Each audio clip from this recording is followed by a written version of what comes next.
Mayday, mayday, mayday. Welcome back, boys and girls. This is your Shadow Nation, America's place for the strange, coming at you live from the Creative Zombie Studios. We are your host, of course, the Ghost Man and Demon Hunter. Demon Hunter. Is that a monkey or something? A monkey? What? Creative Zombie or us? No, the giant monkey standing outside my window. Kong. Oh, that's Kong. Okay. Yeah. Special thanks to all our homes, all our sponsors, Stitcher Smart Radio, Spreaker. The world's listening. How about you, Nathan? They want to know. I'm listening. Yeah, you are. Check them out at Spreaker.com. Of course, Creative Zombie Studios, everything you need for the podcaster world. Be the best. Be creative. CreativeZombie.com. Attentive Home Healthcare, AttentiveHHC.com. And, of course, the Yes Whale Project. Give, share, everybody needs, Nathan. I need a love. YesWhaleProject.org. Welcome back, Shadowtonians, to America's only place for the strangest stuff in this side of the wherever we're at. Well, that was cool. Yeah. Anyway, are you going with Shadowtonians? I'm more of a fan of Shadow Knights. You myself. can do both. Yeah, we could throw it in there. I could say Shadowtonians, and you chime in. Shadow Knights.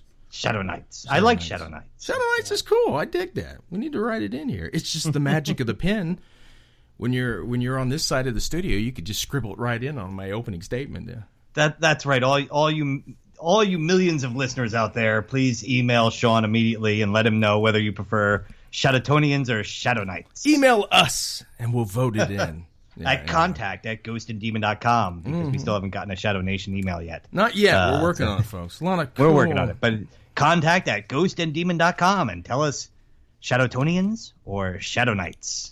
You heard the man. Of course, you can get us on Twitter. I don't know how to get our Twitter out there other than look for Shadow Nation, Nathan. Do you know how to do that? Do you know how to give them a feed? I guess if they started Pound Shadow Nation, yeah, we could follow it. Pound your host at the Shadow Nation. It is Pound, right? Or what do they call it now? Hashtag. Mm-hmm. Hashtag. I'll hashtag. God, you're so old. Pound. All the kids. Yeah, but what was like the thing that they showed some kid like last year complaining that old phones had a hashtag symbol on them? Yeah. And it's like, what did they have a hashtag symbol? They didn't even have Twitter back then. I don't know. I got to learn how to do that, guys. Maybe you should tell us. That's what you got to do because you can give out the Twitter feeds and everything else. Of course, you can follow us on Instagram. We got an Instagram account. And you guys can go and I still can't get on it, but okay. Yeah, I got to figure. No, you can get on it. Just look up Shadow Nation, and I got to give you the password. I got to figure out what it was. But there's only two things it could have been, so it won't be hard to figure that out. But anyway, guys, like we said, we are back once again. What a great week it's been. What a great guest we had last Sunday, Nathan. Oh, Pollyanna. Yeah, she's been. And I feel like a moron because after she came on, I was so excited. Went right out and posted everybody that they needed to go and listen to Pollyanna McIntosh, Jadass on Shadow Nation. And then she tweeted back and corrected me. And I think that was the most popular tweet we had all night. Because I tweeted back to her then and said, well, that's what they get for letting the dyslexic take care of the Twitter. It's Oh, well, she thought it was funny. She was a hoot, man. She's been communicating with us back and forth all week. That's the bonus, guys, for us being 10 years in radio, talking to the biggest and best in Hollywood and the paranormal community. They are actually starting to talk back with us. That's cool. She was talking about Ross Marquand, of course, Aaron from The Walking Dead, after the movie was closing out. And she said, Aaron said he had a blast on your guys' show, so of course I'm coming on. So they're talking about us guys around the set of The Walking Dead. Say, us. Yeah, we still can't get Farnsworth or Hardswick or Hardass or whatever to even email us back about being on The Walking Dead. He'll have a rapper on that's seen like one episode set on the couch, but he won't have us on. You know what I'm saying? Yeah, and they got to play with all that cool science-y stuff too. I enjoyed that. Yeah, that was really great. I tried not to watch it. I turned it off. Until you respond, Chris Hardswick or whatever, to our emails. Yeah, because that's going to make him want to respond, Sean. Thanks. I don't care. Whatever. But anyway, Nathan, talking about guest. What do you say we do tonight's guest? There you go. You heard him, guys. Tonight's guest is the founder and creative director, of Elmwood Productions. Based in Connecticut, Elmwood Studios creates amazing film projects featuring puppets behaving badly In 2015, their horror comedy film toured the world, racking up several awards along the way. Tonight, Mr. Jon Bristol is going to be right here at the Shadow Nation Studios, and I cannot wait for that. A creative young man such as himself. I love it. Yeah, we're getting the directors in here now. But he does cool stuff, man, with puppets. It was amazing. Good find. Did you enjoy that, Sean? Did you enjoy watching the puppets? I did. I seen. I know you like puppets. He does a lot of horror, spooky stuff, like the vampires and all that. You know, it was good. This is not your typical children's puppet show. It's not typical at all. That was good, though. It was really good. I liked what he does. That takes a lot of. You talk about hard work. They got to write their scripts. Yeah, puppeteering is actually very hard work. Oh yeah. And how much recognition do you ever get? Because people don't see your face. Yeah, they see the puppets. Unless you're Jim Henson. You know, Jim Henson got his due, but it took him years. So, you know. Yeah. And I guess it's been what? How long ago did he start Sesame Street? 40 years ago or so? I don't know, man. He's been passed away, like 10 years now or more? Yeah. Yeah, that's sad. I think Jim Henson said it best when he said, anybody got an aspirin? I think I caught a cold. That fell flat, I think. I did. I don't know. It was good. That's a Dan Aykroyd line, or not Dan Aykroyd. Dan Aykroyd. I'm looking at our fabulous Twitter feed with Dan Aykroyd on there. Dan Aykroyd. But that was a... now I can't remember his name. Yeah. Anyway. Comic. Anyway. I don't know. Stanley? I don't know. Not comics. Comic. Dennis Leary. Okay. He used to do those whole bits where he'd say like what he thought people's last lines were, and he said, Jim Henson, anybody got an aspirin? I think I caught a cold. And everybody in the audience just went, ooh. Because nobody's allowed to make fun of Jim Henson and the Muppets. No. Because we all love the Muppets. Don't we love them? Dun, dun, dun, dun, dun. It's time to start the music. It's time to light the lights. I love it. It's time to get things started. Come on, Nathan. All right, let's get things started. Why don't we get things started on the most incredible, most sensational... Anyway. Hey, inspirational. There you go. This is what we... Oh, my God. My gosh, and we just lost all our listeners because they heard us say. Let the two people go. Anyway, we love, of course, scary stories to tell in the dark. We do. We grew up with it. It's our job, dude. Yeah, but we grew up with this as kids. I mean, this came out in the late 70s, early 80s. And, of course, everybody was so upset. And we've covered it on this on our show before when they came out with the re-release of these classics and they took out the best part, one of the best parts, which was the artwork. The artwork? The artwork. Do you remember the book, Scary Stories to Tell in the Dark? Oh, the book. Okay, yeah, because I'm sitting there going, you're talking about the scary stories. I'm like, what about the artwork? What are you talking about? They had art. I know. And a lot of people were outraged when it first came out, and it was just amazing. It was a match made in heaven, and that's what made the stories work, because I would stare at those pictures for hours. They were truly horrifying for a children's book. They had that vintage look, and do you remember? Well, of course, they can't do that anymore, Sean. It might scare the kids. Yeah, they might need a safe place. Anyway, yes. I got this great story this week. Artists paying tribute to scary stories to tell in the dark with special exhibit. I knew you'd like this. Yeah. This is a documentary, Nathan. This is going to be good. A documentary is on the way. A movie is possible. Remember that? Del Toro? Really? Guillermo Yes. Del Toro, he bought the rights to Scary Stories to Tell in the Dark. So a documentary is on the way and also a possible movie. And now there's an art exhibit. There's a reason that Alvin Schwartz's 3-book series, Scary Stories to Tell in the Dark, is still fondly remembered today, nearly 40 years, Nate, after his first book was released.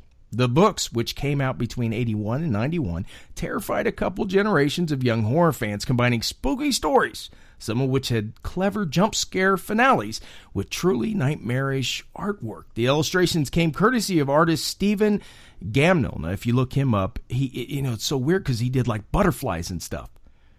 And he did this book, and these pictures in the book, guys, look up the artwork from Scary Stories to Tell in the Dark, and you'll see what I said. A lot of people get tattoos of them. That's how good they were. Anyway, it says, and I think it's pretty safe to say that they've become more iconic than even the stories themselves. Gamnell's terrifying illustrations have an otherworldly horror to them, and one has to wonder, Nathan, how popular the books would have been had Schwartz and Gamnell not collaborated on the project. Truly a match made in hell. Yeah. This Friday night, Nathan, coming up this week, a lineup of artists will be showing off their scary story-inspired work as part of the tribute exhibit. Scary stories to tell in the art. Oh, that's clever. Anyway, it's going to be on display Friday, 7 p.m. to 12 midnight in San Antonio, Texas.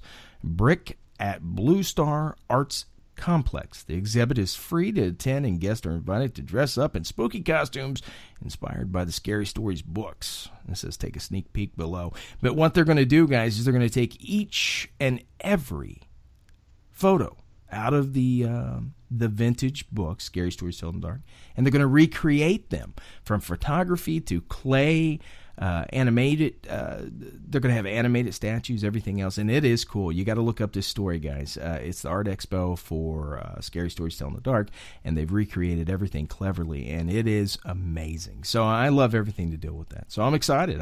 Too bad I can't and get you to know Texas. I like scary artwork, Sean. Yeah. I just came from an art show. Just before we did tonight's G&D show, I was at an art show for an artist named Walter von Egedy. And if you check out his work, it's like a cross between a horror movie and a dolly. It's pretty freaky, and I just have to say that kind of artwork speaks to me. Yeah. So. Well, yeah, I get you, because you're in the strange and weird stuff. Yeah, I'm not strange and weird. Oh, stuff, yes. Yeah. But Walter von Egedy, people can check his work out at 1000words.us. So I recommend it too, because this is the kind of work you and I are interested in. People who are speaking the language of horror. Oh yeah, and they speak it so well through all different types of, all different forms of horror out there, not just movies and stories, but the artwork. I mean, a lot of people leave that out, sculptures and things like that. I got another story, Nathan. Please. Well, a lot of people are familiar with the TLC program called Paranormal Lockdown. Okay, yes. It's had rave reviews, some of which they've been attacked on others. We know all about that. Paranormal Lockdown. We know how that happens. This is kind of close to home, actually. Paranormal Lockdown finds human skull, bones in Monroe House basement, guys, and that's in Hartford City, Indiana, Nate. Really? And we're no stranger. You ever been to Hartford City, Sean? I have. I've never investigated. Have you ever hidden any skulls in any houses there? I was never around the Monroe House. But you and I are no stranger to ghosts and stuff here in Indiana. So I thought this was interesting. And anyway, it says on Paranormal Lockdown episodes Monroe House, paranormal investigators Nick Groff, of course, and Katrina Weidman traveled to Hartford City, Indiana, population 6,220, to check out the Monroe House, a.k.a. Demon House, on the Monroe Street. Yeah, the White House was built in the mid-1800s. Starting in the 1930s, residents have reported a series of paranormal activities, including shadowy figures, voice haunting the house, and unexplained fires in the basement.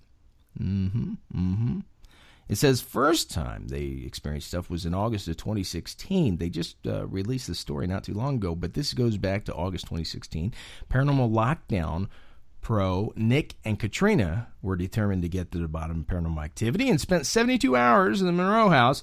During that time, they found human remains, which they say include a skull buried in the basement crawl space. Apparently, no one's ever been since the 1800s down in the crawl space. That's weird. Anyway, they found it. And, being an exterminator by day, Sean, I can tell you crawl space is first places I go. So it's... Yeah.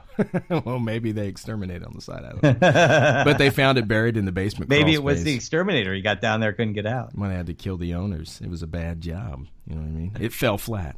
Anyway. Anyway.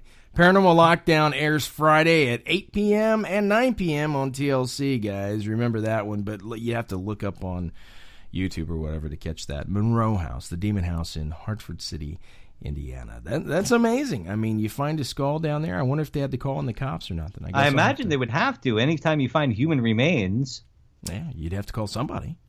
I mean, I hope it was the last thing they found, because, I mean, technically the police would have had to show up, rope off the whole area. There'd have to be an investigation. Yeah. Couldn't film anymore at that point. So what exactly did they do there? It sounds a little suspicious to me. I don't watch the show. I might have to watch that episode. I might have to see that episode. Maybe that's why they found human remains. Maybe people weren't somebody watching. Sacrificed themselves on the altar of television to get some ratings there. Yeah, that's what I'm saying. They had to have a ratings pop, so that's how they found the skull in the basement.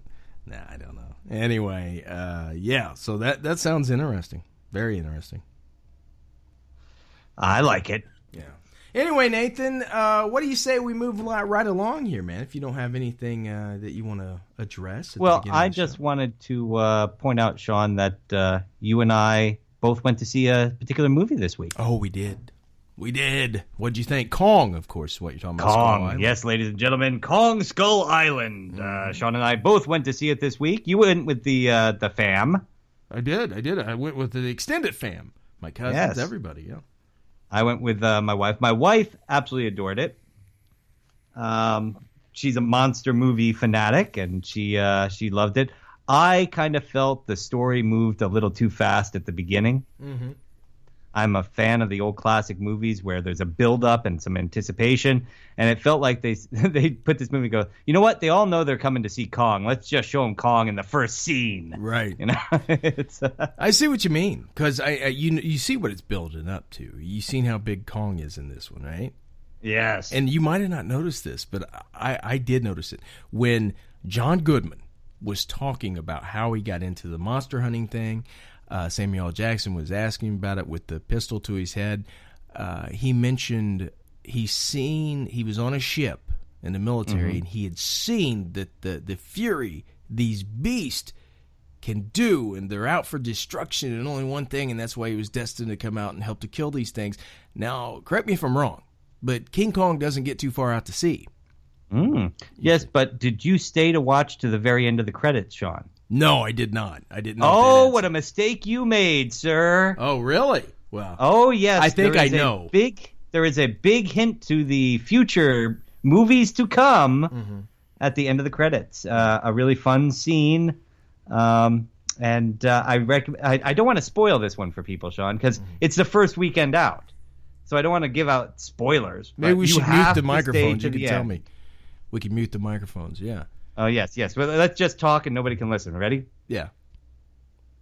Okay, that's as long as you can go. Now you know what went on there, huh? That's it. Oh, man, that was amazing. But as everybody knows, where this is leading probably. When I grew up, it was Friday Night Fright Flicks on Sammy Terry, of course. We had him on the show. Rest in peace, Bob. But King Kong Godzilla, man. You know, it was the epic battles, a man in an ape suit that you could see the actual zipper on, tearing down cardboard buildings, and of course Godzilla you could see the string on his tail moving around, and they would fight. That was America's answer to the Japanese Godzilla. Kong was. So yeah, I think it's heading that direction. That's why they made Kong quite a bit bigger, because they're going to have to actually downsize Godzilla, because in the last Godzilla movie, his tail was the size of the entire Pacific Ocean almost. Well, technically, Kong is supposed to be 30 stories tall. Okay, 30 stories. That's accurate, huh? 30 stories. Yep, that's traditional. Hey, if you ever watched the cartoon as a kid, that was part of the lyrics of the songs. It was up from the depths, 30 stories tall. You know, I didn't even know there was a King Kong cartoon. Not a King Kong, a Godzilla. Godzilla is supposed to be 30 stories tall. My bad. You're sorry, you're bad. My bad. I thought it was definitely good. I think that it has a lot of potential. Like you said, I think they rushed quite a bit because people wanted to. But it's getting rave reviews, man. Bigger reviews. Well, Samuel L. Jackson was excellent in it, as he is in almost everything he does. Yeah. Then, of course, John Goodman. John Goodman could read the phone book, and I would go to watch it. Right. So all in all, just a fantastic cast, the sets are great. And if you like monsters, you will get monsters in this movie. You don't every 5 seconds, you will have a monster. You don't think they CGI'd the crap out of it? They did, but it was kind of like we discussed on an episode a while back, that once your brain accepts that it's CGI, you don't question it. Yeah. Well, you know, it's and I mean the Kong and Skull Chaser or Skull Crawler fight scenes, They were awesome. Yeah, oh yeah, So. I'd have to agree. I felt like the the Skull Crusher came at Kong, and the way they made it up, Kong pretty much kicked butt. So Yeah, he looked pretty solid. But anyway, Nathan, moving right along, G&D show in the news. Yeah, it's always fresh. It's always exciting. Well, sometimes it's fresh. It's always exciting. It's strange and weird. And it's straight from the Shadow Nation vaults, and it starts right now. There you go, pal. Right on cue. And that's right, folks. That means it's G&D in the news, weird news, where Sean and I pick the stories right out of the paper because we like the titles. Every time we make a mistake, because we haven't read them yet, you take a drink. That's why they call it the G&D drinking game. Of course, if you're listening to this while driving in your car, please do not play the G&D drinking game. And if you're doing anything important this evening, please listen responsibly. Listen closely and responsibly. Anyway, Nathan, I thought this was funny because our buddy Jonathan Breck, of course, the Creeper from Jeepers Creepers, we all found out that the night he was on our show, apparently he was on the set also because we found out the next day. You think he could have told us that? Yeah, you do. He wouldn't tell us nothing about on the set. He told us some cool behind-the-scenes stuff that only our Comic-Con crew this year, Indiana Comic-Con, will be able to listen to. So make sure to check us out. I think it's April 14th through the 16th. We'll be there April 14th, Friday, and Saturday, 15th. So be sure to check us out there, guys. Anyway, Jeepers Creepers 3, thank castingcalls.com. They're in Atlanta right now, Nate. Yeah. Says with the zombie folks. With the zombie folks. The casting team for Jeepers Creepers 3 is now casting men ages 18 to 30. 30-year-old to work on all types of scenes, filming in Atlanta on Friday of next week. I don't like that, Sean. That kind of cuts us out. Well, it does. Well, we could. Besides that, we're not in Atlanta. That's true. It says the scenes will take place mostly on an old abandoned farm. Yeah, it's a 2001 American horror film, Jeepers Creepers is. They're looking for, the details are, you have to be there. They're looking for fodder. Yeah, fodder. You have to be there next weekend, guys, Atlanta, Georgia. All types of roles, including 3 main characters. It's a great opportunity to act in a classic horror film, Nathan, with well-known actors and established industry professionals. Not only will you potentially earn money by acting, you will gain exposure in the competitive industry. So there you go, guys. Go check it out. I'm dyeing my beard and moving to Atlanta, Sean. Yeah, just look up castingcalls.com. It has a listing for Jeepers Creepers 3, casting call, and at the bottom it has a talent application you can fill out. It says first name, last name, date birth, phone number, and they'll get back to you. But you got to do it quick. Real quick. That's what I got on the casting calls. What's going on? Hey, Sean, did you know that former President Bush was on Jimmy Kimmel this week? No, I didn't. I missed that. And in fact, Jimmy Kimmel did not waste any time asking President Bush about his favorite topic, UFOs. There we go. He's a big fan. Jimmy Kimmel. In fact, Bush doesn't even claim that there are any UFO files. But when the former president, George W. Bush, appeared on the Jimmy Kimmel Live on Thursday to promote his new book, Patriots of Courage, Kimmel didn't waste any time trying to get Bush to admit that he may have looked or seen alleged secret government files on UFOs. Oh, nice. Kimmel began by asking Bush a question that's very important to me and very important to the country. When you were in office, did you go through the secret files, the UFO documents? Because if I was president, that would be the first thing I would do. Mm-hmm. Even before Kimmel finished asking the question, Bush immediately replied, maybe. Then he told Kimmel, you know, it's funny, my daughter asked the same question. When Kimmel asked if Bush would be allowed to tell his daughter what was in the files, the former commander-in-chief said, no. Kimmel then said, now that you're out of office, you can do anything, right? And Bush said, true, adding, but I'm not telling you anything. So. Oh, wow. Wow. I'm sure he told his you're daughter. You're not telling me what? Are you telling me that you did look at them? Bush said, I'm not telling you nothing. Wow. There you go. I think he told his daughter, right? I mean, if your daughter was with you, wouldn't you tell her? If would you really want to put your daughter at that kind of risk to know a secret like that could get her, like, yanked, ganked?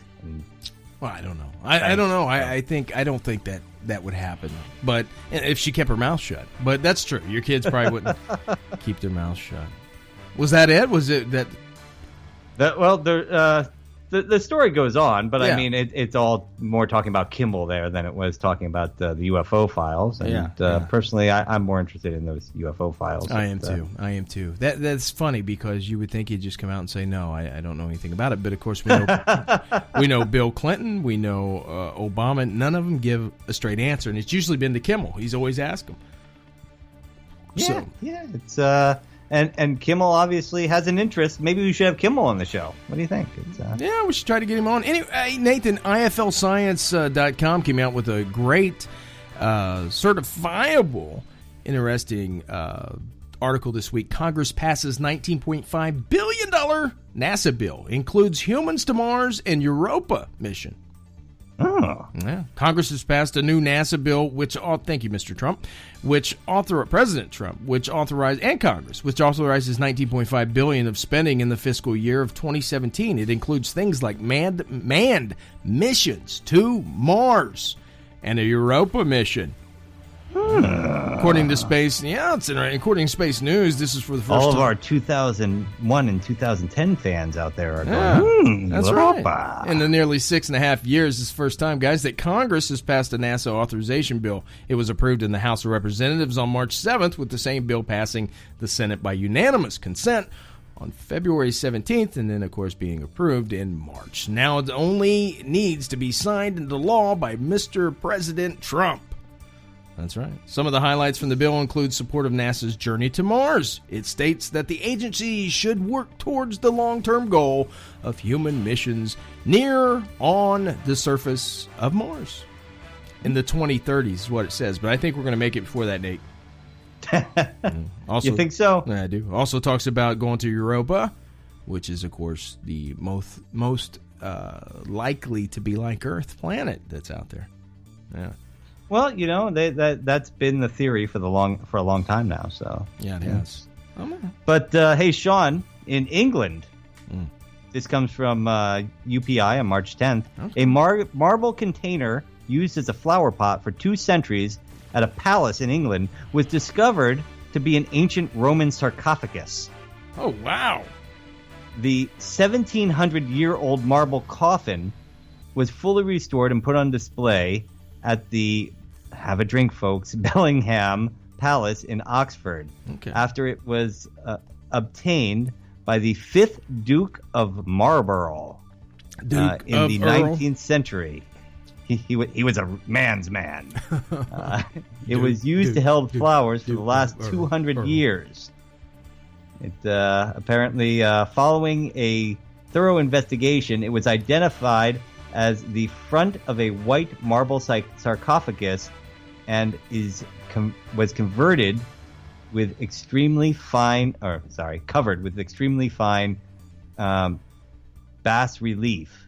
So it goes on to describe it as being decorated as part of the Temple of Dionysus, that it's 6 feet long and 881 pounds.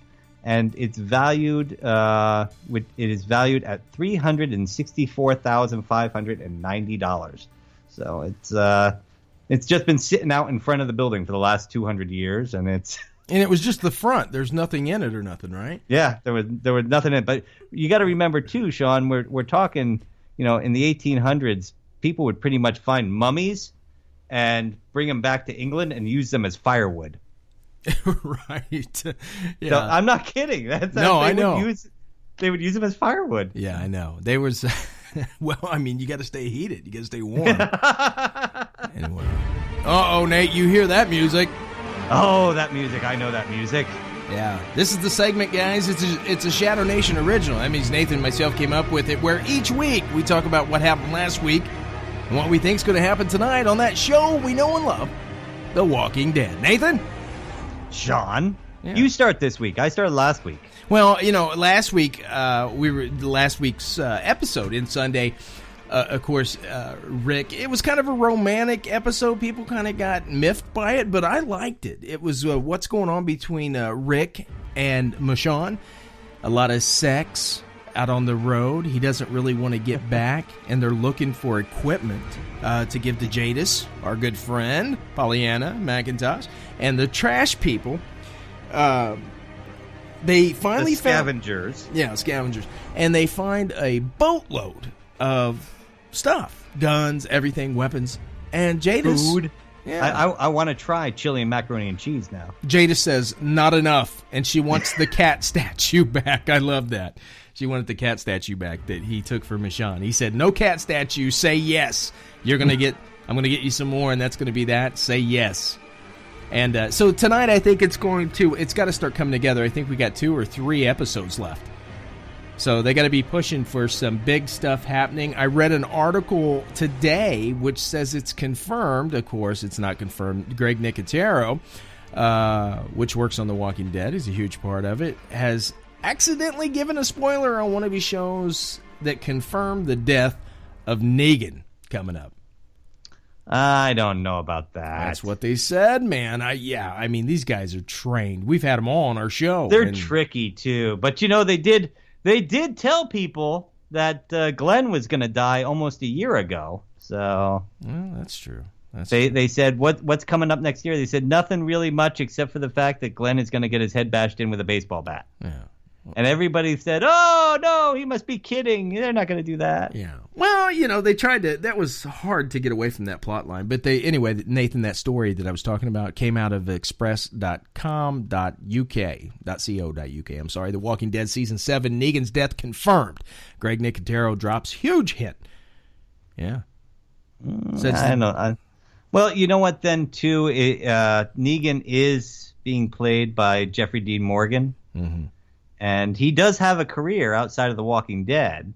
Mm-hmm. So who knows? He may, has there been any more talk about what's going to happen to Carl with Carl's character if Carl decides to leave to go off to school? No, but they have been the as you know, the episodes are getting a little bit further and further away from Carl. You see less and less. Yeah, so college must have started. Yeah. Anyway, Nicotero, he hinted that the end is near for the villain as he revealed the Alexandrians are prepped to take their lives back at any cost. And he was speaking to the press, including express.co.uk, at the London stop of the Walking Dead Euro Tour.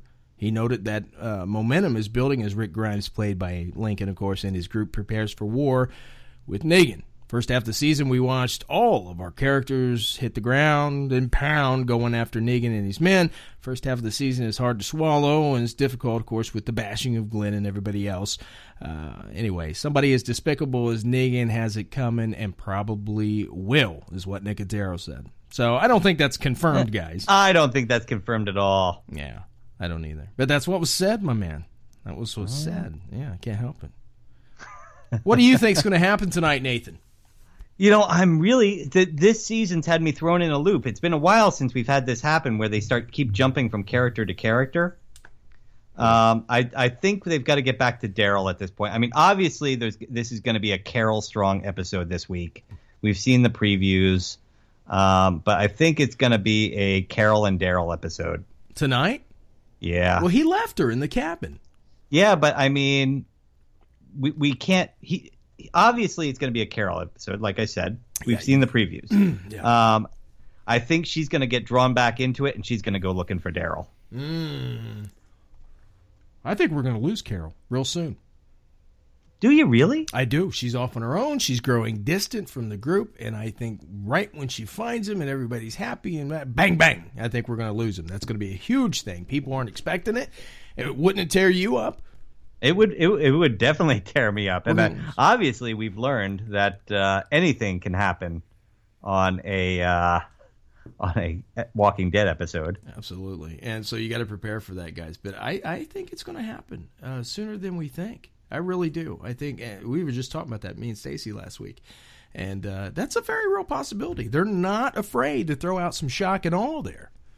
Remember, they added Abraham to the lineup of head bashing in the opening of season 7. Yeah, so yeah. Nobody was expecting that. Yeah. I don't know, man. I'm nervous because we're in season 7 now? End of season 7, yeah. End of season 7, and ratings are dropping. I mean, not on my end. I'm still watching every week. I know you are, but I hope they're not trying to line up stuff to tie up loose ends if they have to end the show. It's yeah. If they rush this to conclude just because ratings drop, they're going to kill me. They're going to kill me. Yeah. I've been with this since the beginning. It deserves an honorable death if they take out The Walking Dead. So, do you think if they ever have to end the show, they'll find the cure? I don't know how they'll do it. I think the best way to end it would be, I mean, honestly, how many more groups can you find? How many more enemies are you? I mean, it's nonstop. So that's been going on forever with the comic books. So right, yes, you're absolutely right. And you got King Ezekiel. I fear that the comic book's going to run into what's going to happen with him because we really like Kari. He's a good friend of the show. He came on, and we hope nothing's going to happen with him. But he does have a lot of new projects coming up. I've been reading about. So you know what that usually means. Yeah. Anyway, and not to mention, Daryl's made friends with the tiger, so now somebody's around that could take care of the tiger. Anybody that has a pet tiger's got to be cool. Remember that, Daryl's? Yeah. Anyway, what do you say we go to break, my friend? Let's go to break, and when we come back, tonight's guest. He is the founder and creative director of Elmwood Productions. Based in Connecticut, Elmwood Studios creates amazing film projects featuring puppets gone bad.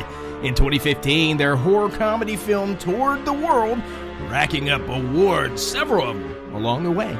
Tonight, Mr. Jon Bristol, the creative director for Elmwood Productions, is going to be in-house right here at America's Place for Strange, the Shadow Nation, with your boys Sean and Nathan.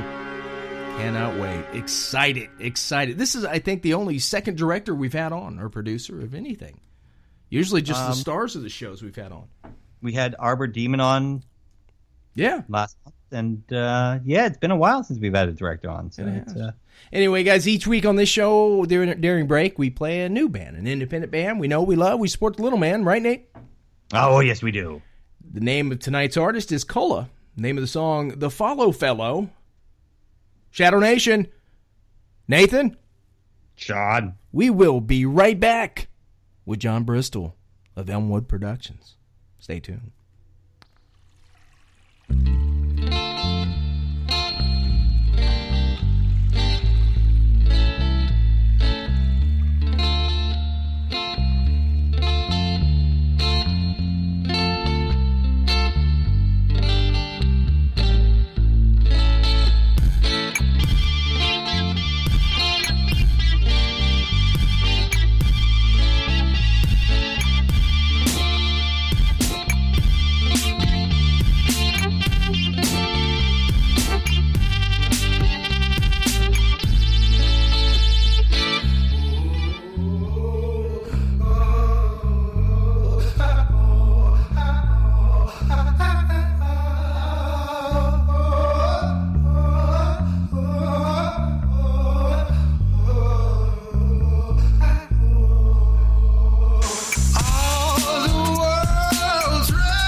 not.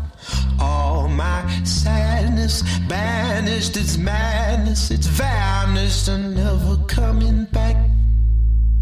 My face to the floor, heart racing no more. These lungs I adore have rocked to the core. In my last weekend swallow, my heart becomes hollow as the lens in my mind become hollow.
Hi, this is Pollyanna McIntosh. I play Jadis on The Walking Dead. You're listening to Sean and Nate on Shadow Nation.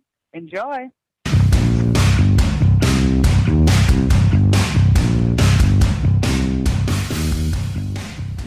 Hey, welcome back, Shadow Nation. Tonight's guest is the founder and creative director of Elmwood Productions. Based in Connecticut, Elmwood Production creates amazing film projects featuring puppets behaving badly. In 2015, their horror comedy film toured the world, racking up several awards along the way. Tonight, Mr. Jon Bristol is in the house. Jon, how you doing, man?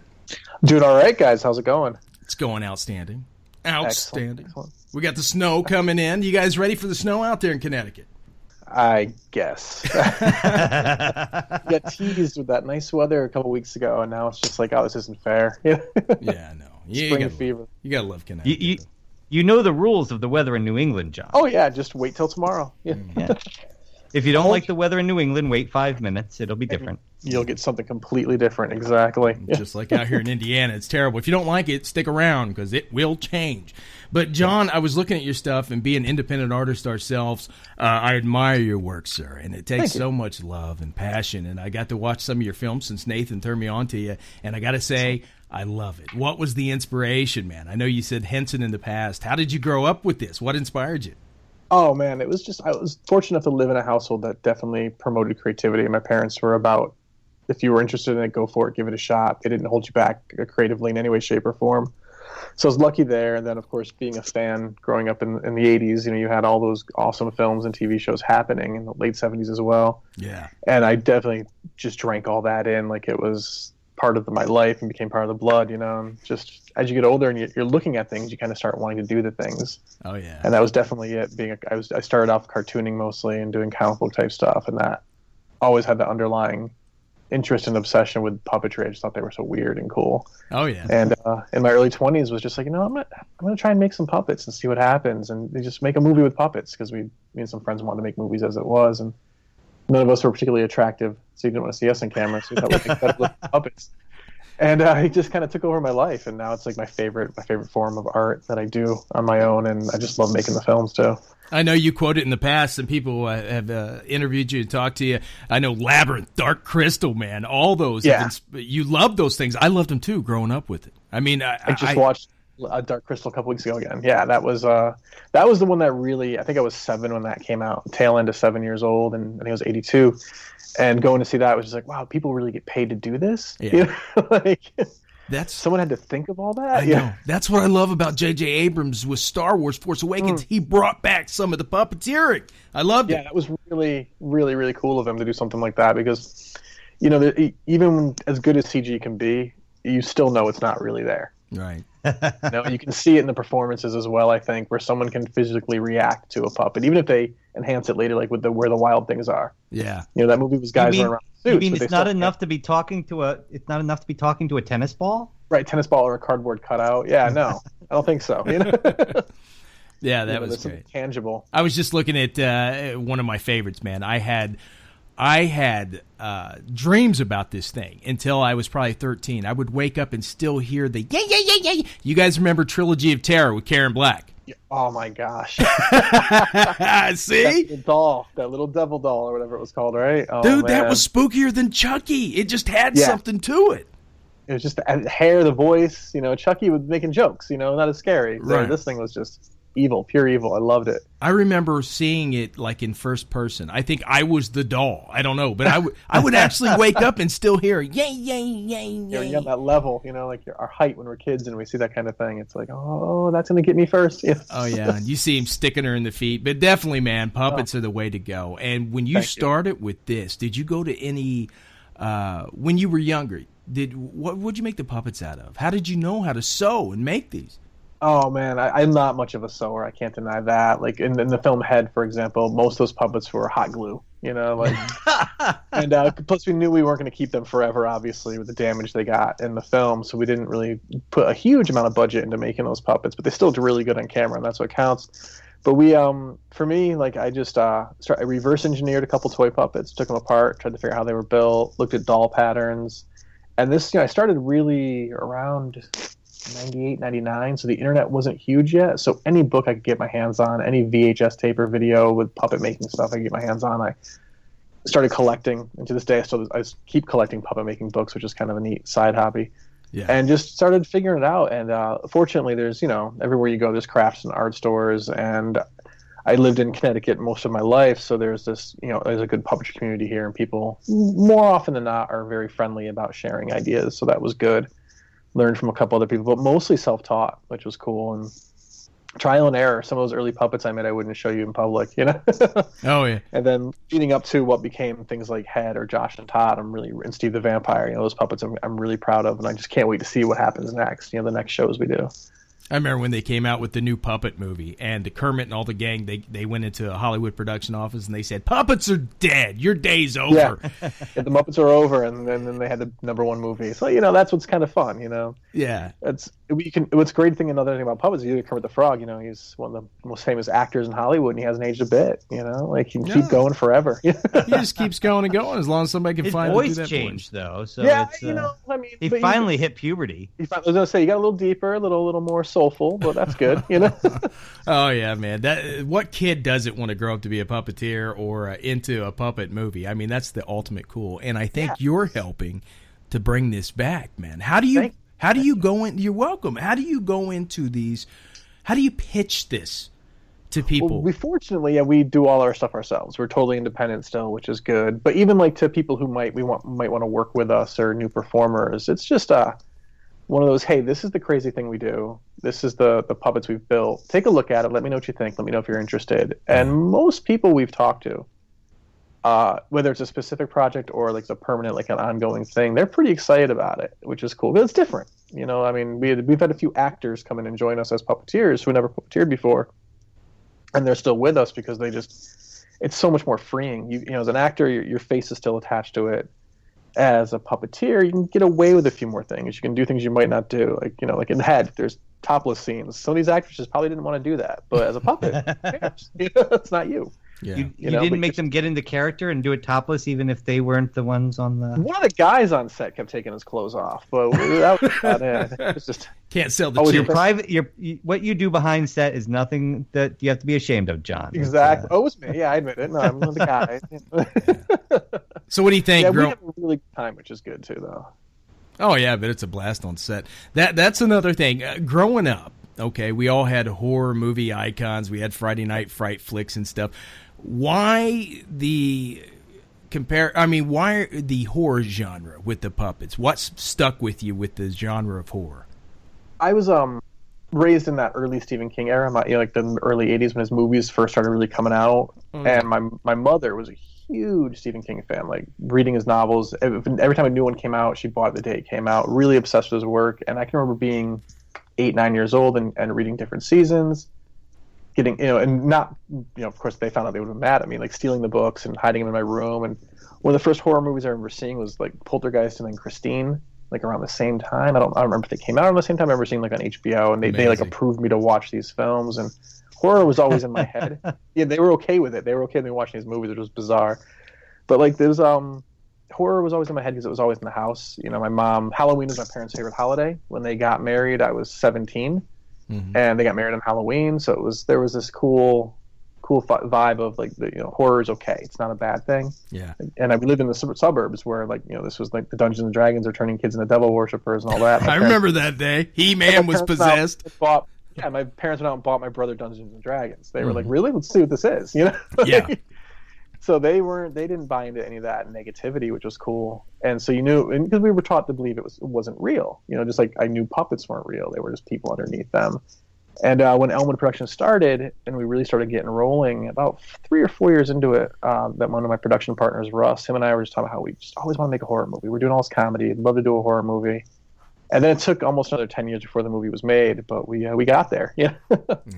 And even our biggest project before that was this web series called Secrets of Vampires, which was still horror related because it was a vampire. It was definitely more of a comedy, but it still had that little bit of a horror. Was he a real vampire, or was he a sparkly whiny boy in a tree? Well, he was a real vampire, so much in fact that he makes fun of the sparkly whiny stuff in one of the bits. Okay. Oh yeah, he's totally real. He cannot go in the sun. I love the scene. His mom's hollering at him, and he tells the hot chick, "Lay back down. I'll be with you in a minute." I'll be with you. That was the first one we ever shot. We never thought we'd do a series. That'll be a one-off short just for fun. Yeah. And I have very faint memories of that day because I woke up that morning with horrible food poisoning. Oh. And I was like, no one's playing this part. I'm puppeteering him. Like, I had to be there. I was like, I'm not skipping this. I'm like, how sick I am. And in between takes, I was falling asleep underneath the bed. Oh, my God. Yeah. What do you think people's... Because dolls freak me out, man. I don't know about you, but, ghosts and all that has always fascinated me. Magic and everything. Of course, dolls freak him out. So when he wanted to test a haunted doll theory, he ordered the doll and had it shipped to my house. Of course. Yeah.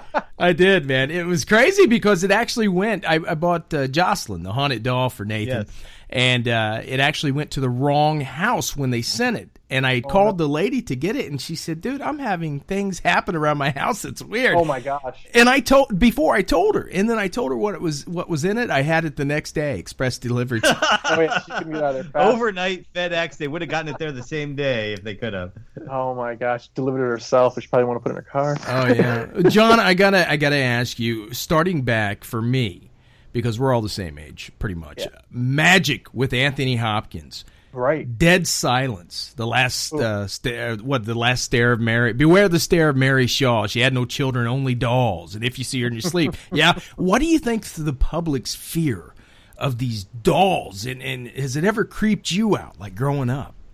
Growing up, not too much. I think the public fear is just because it doesn't move. It's fake. It's inanimate. And, if something does suddenly move, it's like that shock of why would that do that? Right.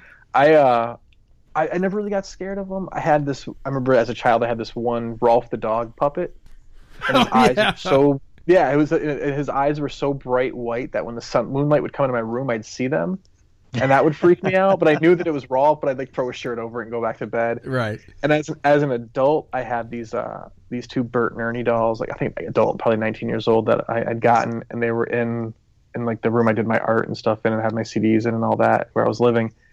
And they were on the shelf, and me and a buddy of mine were just hanging out, and we were just kind of staring off at them, talking about something. And to this day, I swear to God, Bert took a step. What kind of asset were you on, John? Right, nothing. But there was this whole thing, like somebody must have slammed a door or something. I don't know. I always tried to find a million ways to logic it, but Bert's foot came a little forward because they were standing, and my buddy Pete was there, and there was like we both just stopped talking, and I'm like, "Did you see that?" And he goes, "Bert moved." I was like, yeah. He's like, "You want to get out of here?" I'm like, "Yeah, let's get out of here." And we took off. Possess Bert. There's this movie right there. There's a script in that. Right? It just took a step forward. And we had this one buddy who was terrified of Bert as it was, so we would torment him with that doll whenever he was around. We'd just throw Bert at him and shit. It was great. You created a golem. Right? Without even trying to. Yeah. Yeah. I know, going back to, I got a book called Ghostmasters. It was actually written by, I forget the guy's last name. First name was Mark. And he actually has a puppeteer company. He does the old ventriloquist, man, I forget the name of it. He has a whole... Ventriloquism is creepy to me. Like, yes! Like in Magic. Like, I don't know, ventriloquist dummies just have this, like, terrifying look to me. Yeah, that's what it is. It's creepy as crap, man. They got the little slats in their mouth, and yeah. After seeing Magic, I was flipped out. Magic had something to do with it. I think I saw that when I was like 11 or something. I'm sure that had something to do with it. Just, I think it's sad, man. I used to watch every Saturday after the morning cartoons. You'd have the ABC Weekend Special. Oh man! And I think his name was. It was a black puppet, and a black gentleman was the ventriloquist. I think his name was. I forget his name. What was the famous one? Yeah, Willie. Willie Was the guy's name. I don't remember or maybe that was the puppet's name, but it was Willie, right? Yeah, and he had the 6-panel old newspaper boy hat on. Yep. Yeah, He used to host the ABC Weekend Special. Why has Hollywood gotten away from that? Right, just the whole host thing, it's gone. Yeah. I mean, after USA Up All Night ended, I feel like there was never any hosts anymore anywhere, other than maybe some local channels. Yeah. They had Billy Bob Drive-In Theater.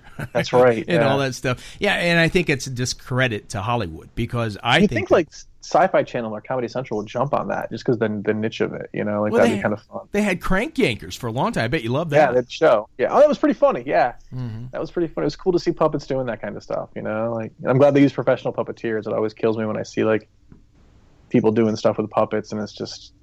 Oh, the puppet's cool, but the puppeteers were terrible because they tried to have some celebrity do it or something. I don't mind the celebrity voices; that's good. But he said pro puppeteers lip syncing it, which was good. How do you know the difference?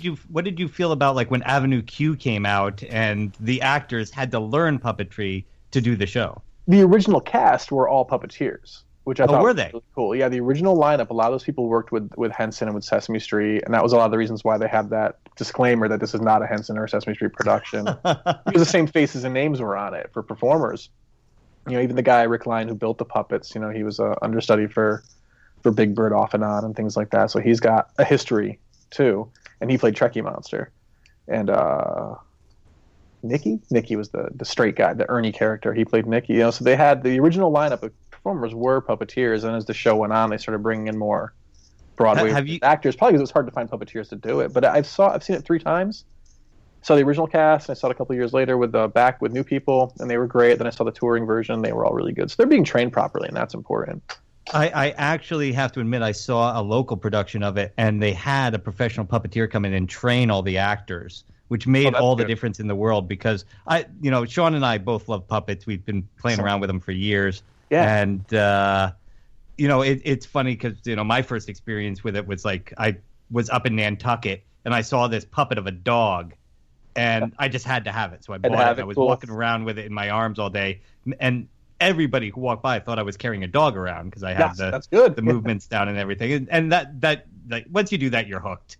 It's true. Oh, it's true. Like I got away from it like when I was in high school and things like that, doing more cartooning and singing in bands and things like that. And then around 18, 19, I started like looking back at puppetry again and dug up some puppets and got a hold of some puppets, started playing with it. And once you see that reaction, because you're doing all right, it's like, okay, I might be able to do this. Yeah, exactly.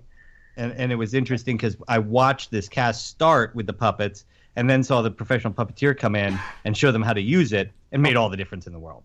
Yeah, there has been some local productions around here, like in my area here in Central Connecticut, that I've seen bits from, and just been kind of disappointed. I'm like, if they just called me, I would have came and done it for free. Because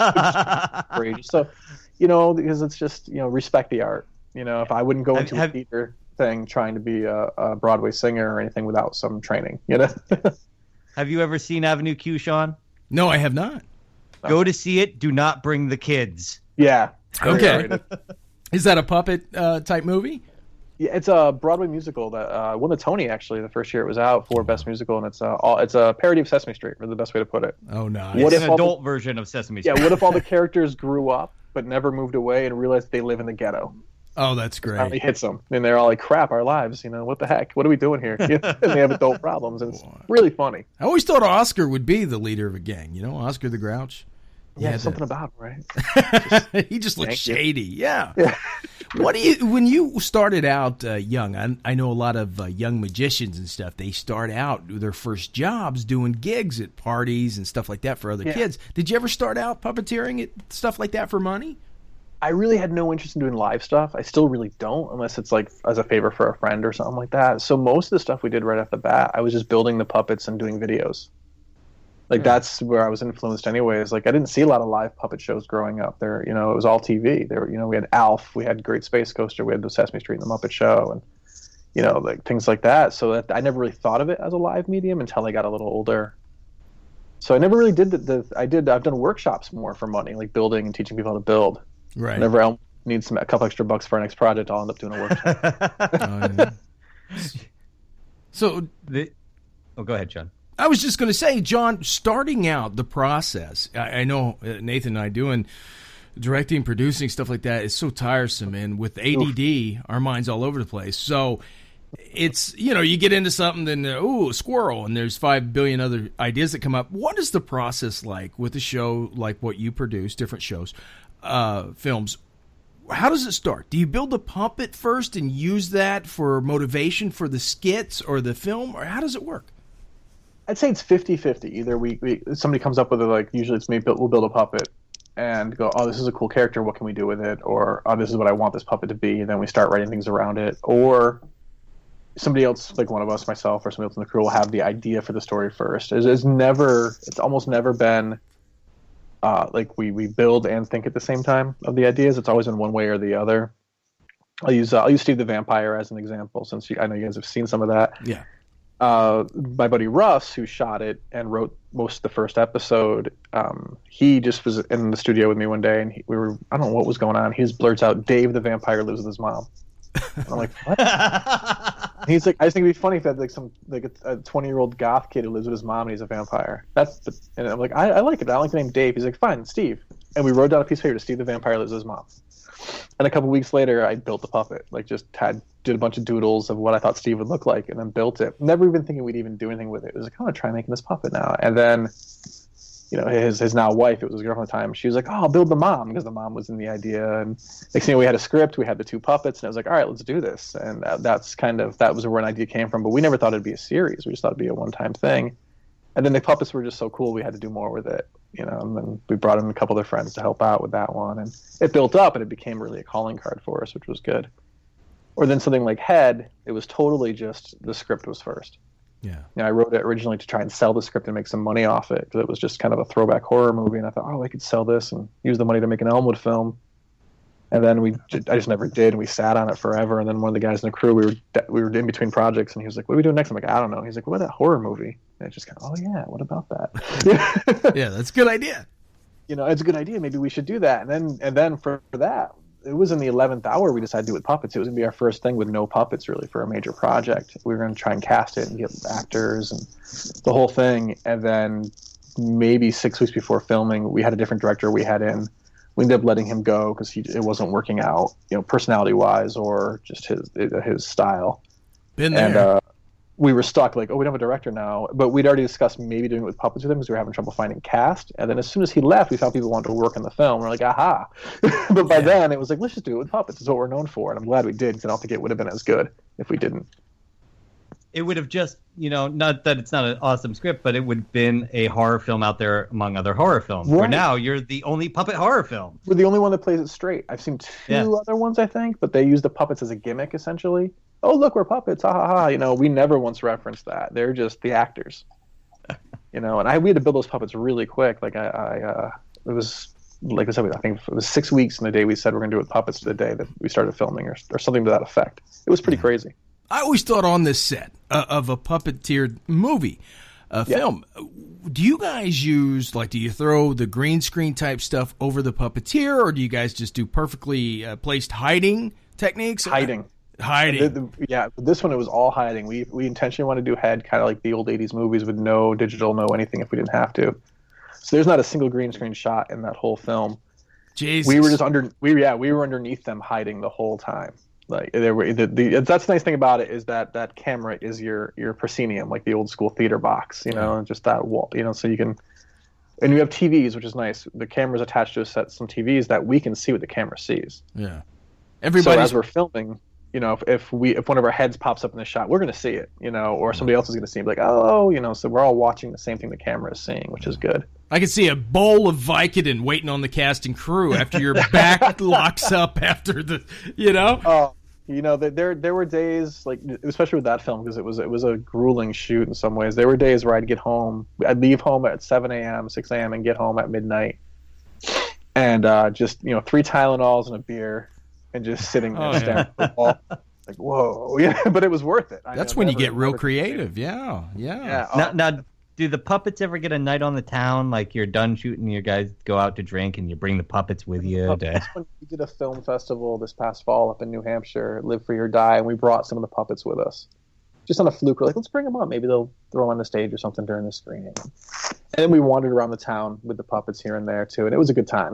We've brought them to bars a few times hanging out. It's all, just to get reactions out of people. One of the characters that we have, he's a stand-up comedian puppet named Johnny Sojive, and he does most of the live stuff whenever we do something. And he does, like, bad poetry live. He's a drunken idiot. The character he's a two-fisting madman. He does poetry. And he's been part here in Connecticut, Sultry Theater Club. They used to do some burlesque shows here and there, and Johnny will be like a bumper in between dancers. And he'll just come up to tell horrible, bad poems while drunk. And people always get a reaction out of him, which is great. So he's fun to play. Yeah.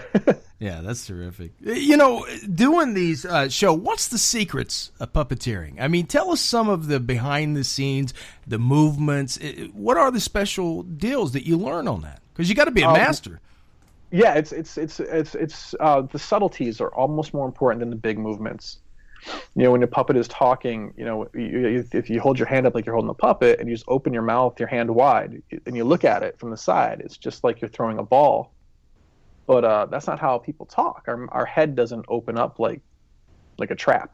Yeah. Your jaw goes down, your lips move, so you have to kind of drop your thumb as opposed to opening your hand.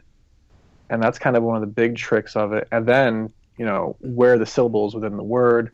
Are you pushing the word out? Are you dropping it instead? It's most of it, for me at least, and for the crew we do, a lot of it is in that mouth movement and your posture. If the puppet's standing crooked, everything looks weird. So it's keeping that arm straight or faking the arm straight, if nothing else. There have been times where we've cocked the camera sideways because there was no way to get the puppeteer straight. So now the whole thing is straight because, and when it's a wall in the background, you don't notice it, or when it's a bunch of trees, you're not going to notice it. But if there's other puppets behind it, and they're not cocked, then of course you got to make that other puppeteer stand up straight. All right, everybody stand to the left. And it's tough because we're all different heights, different sizes. One of the tallest guys in our crew is like 6'4". How did you hide him? Yeah, exactly. And unfortunately, in the last show we just shot this series called The Risley Brothers, which premieres in April. He was one of the main characters, but we saddled his character up next to at a bar, and on one side of the bar, so we could hide him beneath the puppet itself, which was nice. And he's one of the best puppeteers we have too. His name's Mike, and he did such a good job at hiding himself. And every now and then, Ricky, our buddy who produced Head, he was directing this show. You just hear him go, "Mike, your head, Mike, your head," because all of a sudden you just see his little red hairs sticking up from underneath the bottom of the screen. Yeah, it's just the trick is just being completely aware of everything going on around you, which is not always easy when you have 5,000 things. Like you said, ADD. I'm all over the place. 5,000 things going on, and next thing you know, your head is in half the shots, and you have to reshoot them. Oh, geez, or your hand showed up because you put the arm rod up too high. It is true though. People with ADD are more creative. It's true. Yeah. Oh, absolutely. Yeah. Because your mind has to be everywhere. Of course, you got me in a lot of trouble because when I ordered Head, it came in and my wife thought I was ordering porn. Well, yeah, that was the working title when I wrote that very first draft of the film. It was just this working title, like, I'm just going to call it that because I don't know what else to call it. And it's funny, and it was the name of the Monkees movie. So we're never going to use this as the title. And then as we started working on the film, we were getting close to doing the Kickstarter. It was like, all right, what are we gonna really call this movie? And at that point, we were also used to just calling it Head. They were like, let's just call it Head because it gets people's attention. Yeah. Yeah, we had a few people at the horror fest that we were at, that CT Horror Fest, come up to us and be like, "Is this puppet porn?" It's like, no. We're probably would have working sold on more it. copies if it was.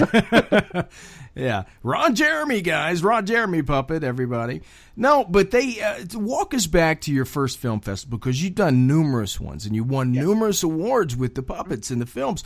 Walk us back to your very first opening night, a film festival. What does it feel like? What are your nerves like? Walk us through it. I only went to one of the festivals, and it was that one in New Hampshire. But going back to the opening night, I know that because we had a big premiere screening here in Southington, Connecticut, at a place called Paris in Plantsville, and we did these 2 nights of screenings, and it was I'd screened before, screened some other films, but never the horror film. And there was some serious anticipation among even our group of friends in the film community around here. Because we did have this successful Kickstarter, we did get some press. We'd made a couple local papers and things like that. And the night of, there was that. I think I was probably the most nervous person in the group because everyone else, the whole cast and crew had almost all seen the film earlier, like the week before, I think. And what was nice is we have to redub things and all that, so everyone had seen their scenes, if nothing else. And then one of the puppeteers actually did the score, so he knew the whole film in and out as well. So going into it, though, we all knew we made a good movie, but how were other people going to react, especially being an R-rated horror film? And so sitting there that night with that crowd of people, and folks, you never know who's going to show up. We were selling tickets in advance, but that didn't mean people were really going to come. Maybe your friends are being nice, and then 15 minutes into it, when people are laughing at the right moment, or there's silence because something bad happened, and they're a little scared. It was like, oh, thank God, the payoff is here. Oh yeah. That's what it is. It's like that, and those nerves. And even when we went to New Hampshire to that film festival, the only one I attended, getting up there and sitting down, and we sat through a couple of the other films before ours, and I was just like, oh man, I don't know. Yeah. This is some of these, because the films were very different, which is what was really cool about that film festival. I have to say there were no 2 films alike at it, and but I was just like, oh no, man, these people. Like the people who ran it were the nicest people in the world, and they were really excited about the film, and they were really cool to us, and they were really happy to show it. But the audience, I was like, this isn't going to go well. Yeah, everyone's gonna, because they just came out of this kind of B rock and roll musical thing, and then this weird, bizarre short film, and I was like, everyone's going to just walk out of this movie as soon as the puppets come on the screen. I think this isn't at all what this people are expecting. And when it was over, everyone's like, oh my God, you guys did that? So I was like, oh, thank you. You guys did that go away. It was, you guys did that, tell me more. So that was a nice feeling to go to something that big and not be shunned for being the weirdos. Have you reached what's really funny is Sean has that great Abe Lincoln beard, and I've grown my beard in full and dyed it brown. So now we are the Riesling brothers. There you go. Just like them. It's human. The Abe Lincoln beard is totally based on me. When I was younger, I had that whole look. That puppet actually is based on the way I look. And the other one is based on my old roommate. So it's kind of fun to see that. That's cool. Live action version. We'll get you guys. There you go. We'll appear with them. Yeah. But I got to ask you one time, John, what's coming up next for you? What do you got in the works, man? Yeah, great. Thanks for asking. We April 27th this year, obviously, the Risley Brothers is premiering here in Connecticut and Hartford at a place called the Hartford Flavor Company. They make Wild Moon liqueurs. It's cool. The distillery is right there, and they have an event space. And we're going to premiere the whole series there in one night. It's a 10-episode web series. It runs about 90 minutes. And we're going to do the whole thing there one night, and then it'll be online to watch within like a week or two after. Maybe even the next day. I don't know. We haven't decided that yet. But that's the next thing that we're premiering. We shot that all last year, which was cool. It took us way more time than I wanted, but it came out awesome. Yeah. And then after that, we're rolling into a series that we created years ago. We're kind of going back and doing some reshoots on it called Animal Behavior. It's our first real family-friendly project. Yeah. And it's about 2 cats trying to kill their owner so they can live with his girlfriend because they like her more. So it's very Looney Tunes. Like I think it's the most Muppety thing I think we're ever going to do. It's like if the Muppets and the Looney Tunes got together and they were throwing the frying pans at each other, you'd have Animal Behavior. So that's kind of cool. Yeah, it is. I'm excited to shoot that. I live with a cat who's been trying to kill me for years. See, you get it then. Yeah. I get it, yes. Yeah, and it's semi-autobiographical because it's kind of based on my life, which is fun. So, and then after that, we're gonna do we're gonna go into the bigger project, another feature film. Hopefully, we'll really get the production rolling by the fall, and that's gonna be a sequel to Head. Yeah, so it's like it'll be it's different. We already saw the first draft. So that's gonna be called Heads. We don't know yet. Like, we don't know if we're going to Head 2, give them Head until they're dead. I don't know. Heads, yeah, House of Heads. We've thrown a million different titles out there. We might even call it something completely different and just to throw people off. Yeah. And but we the first draft is nice because this is like one of the first Elmwood productions that I'm not having a hand in doing the first draft on. A new writer came in named Rick, and he wrote the first draft, and it's damn near perfect. It's one of those like, oh man, if we were making a shorter film, it would be perfect. We got to bulk it up a little bit. Yeah. But it's really, really good. So I'm excited about that. And so one of the dead characters does return, which is a lot of fun. You know, we're having some comedy in there with his, you know, because everyone got their heads cut off. I'm not giving anything away. It's a horror movie, you know. But so you know, a guy with no head running around is always going to be pretty funny. You know. Dude, now that Heads is done. Yeah. And I saw you at like the Connecticut Horror Festival, and you did the film for the. Do you ever wish you had the puppets still, that they didn't get destroyed? It's funny because, you know, the main character puppets, we built them in such a way that their heads could be removed, so the blood and effects just kind of messed the bodies of the puppets up. And when it was over, we kind of gave most of them, or what was left of them, to the puppeteers, which was cool. Like, you know, as a keepsake, you know, like, here, you can have this thing get moldy in your house now. Have a head. Yeah, have a head. But they got essentially what was left of the puppets, and most of them were still presentable, which was nice, on a stand, and you could still play with them a little bit.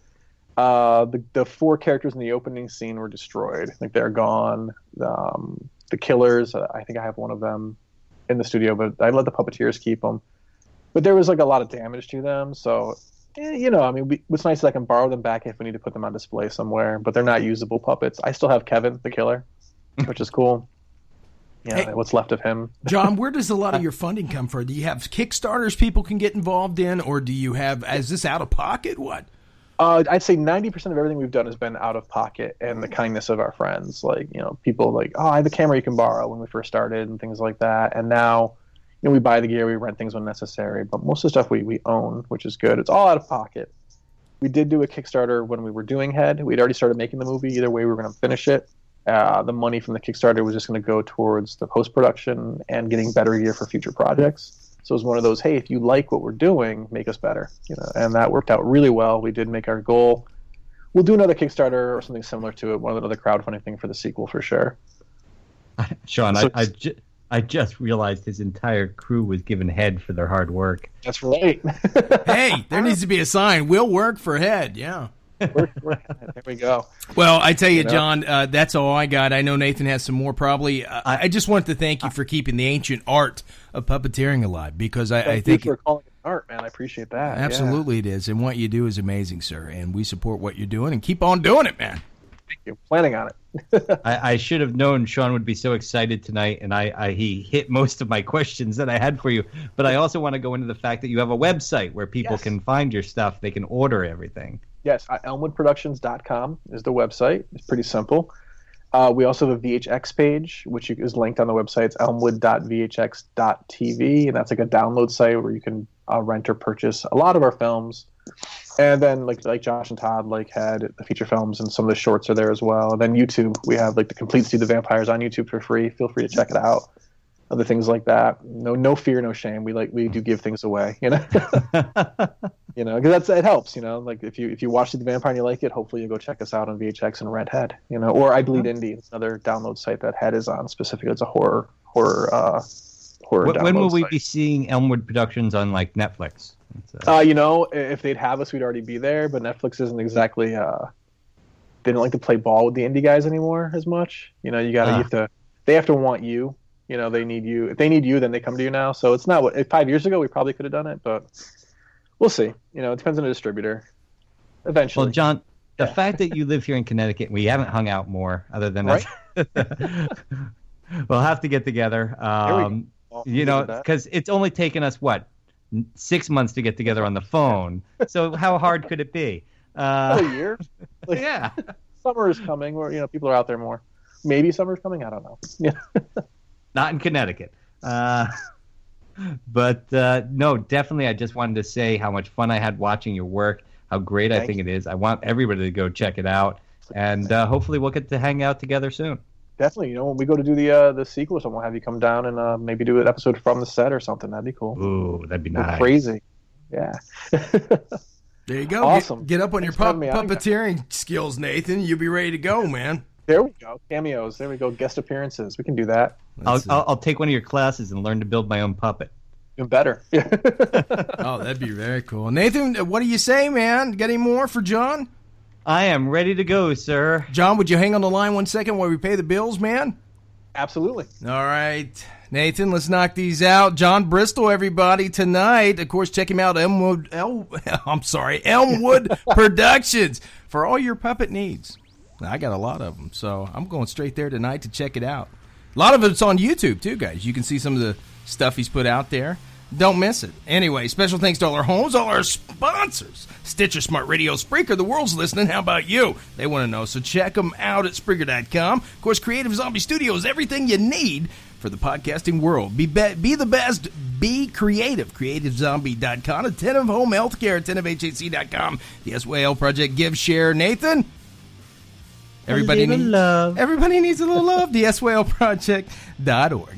Hey guys, from the haunted back roads of America, this has been another exclusive Shadow Nation interview. Don't go changing America. You know we won't. Demon Hunter. Because we love you. Night, guys.